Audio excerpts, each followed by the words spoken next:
creating this extraordinary event to celebrate and defend Julian Assange. Roger regards Julian as a hero, and so do I. And it'll be a pleasure to introduce Julian's brother, Gabriel, who is here from Melbourne. Gabriel went with me recently to visit Julian in Belmarsh Prison and was deeply moved by the treatment of his brother. Behind us here, of course, is the Home Office, the polite name for Britain's Interior Ministry. The behaviour of the British government towards Julian Assange is a disgrace. A profanity on the very notion of human rights.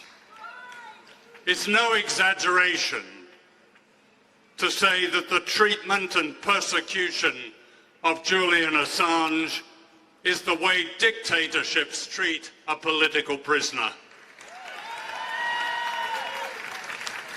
There is one reason for this.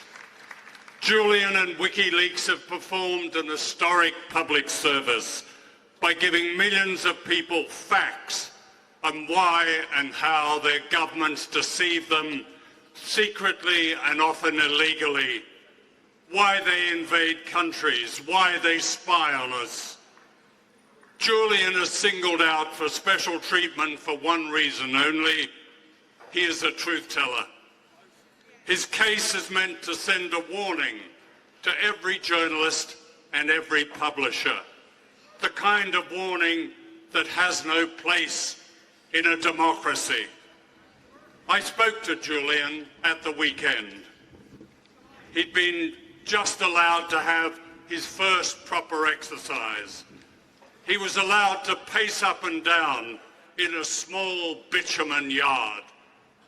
However, at Belmarsh Prison, they have a sense of humour.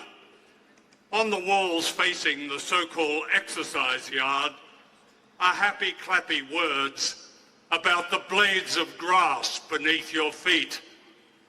But there's no grass. Julian is locked up for more than 21 hours, sometimes longer. It's 4 months since he was dragged out of the Ecuadorian embassy, literally in brutal contravention of international law. It's 4 months, and he is still denied the documents and the basic tools to prepare his case against an outrageous demand for his extradition to the United States, where he faces incarceration and almost certainly torture. And yet, he is not allowed today to call his American lawyers. He is not allowed access to vital documents. He is not allowed access to a computer. He is confined in a single cell in the hospital wing, where he is isolated most of the time from other people. All this because he infringed a bail order, the merest of offences, and he sought political asylum from the threat to his life that awaited him in Trump's America. When I asked Julian what he'd like me to say today, he was adamant. Say it's not just me. It's much wider. It's all of us. It's all journalists and all publishers who do their job who are in danger. In other words, the danger Julian Assange faces can easily spread to the present and past editors of The Guardian, The New York Times, Der Spiegel, El País in Spain, the Sydney Morning Herald, and many other newspapers and media outlets around the world that publish the WikiLeaks revelations about the lies and crimes of our governments. Never before In my career as a journalist, have I known such an attack on our most basic freedom to publish and to know. The message is loud and clear. Be careful, or you too will end up in an American hellhole. Journalism is not a crime in the United States, not yet. But if Julian is extradited and convicted, it will become a crime. Journalism that does its job and tells people what governments do behind their backs in their name. Julian is not an American. He is an Australian citizen.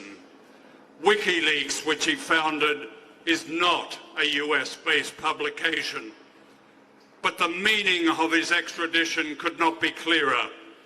No matter who you are or where you are, if you expose the crimes of government, you will be hunted down, kidnapped and sent to the US as a spy.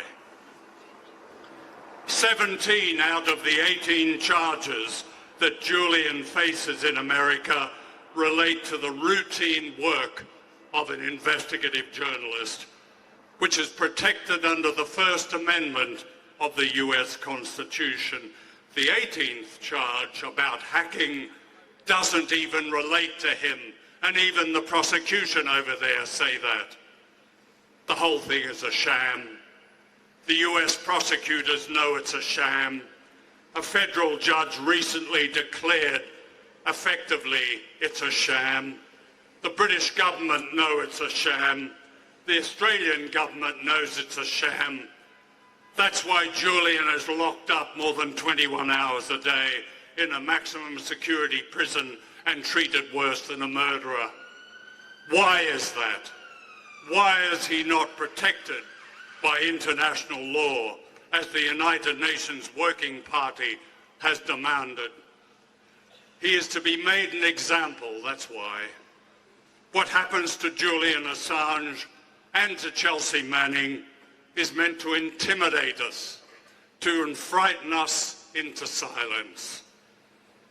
And the moment that we fall silent, it's over. By defending Julian Assange, we defend our most sacred rights. Speak up now, or wake up one morning to the silence of a new kind of tyranny. The choice is ours. Thank you.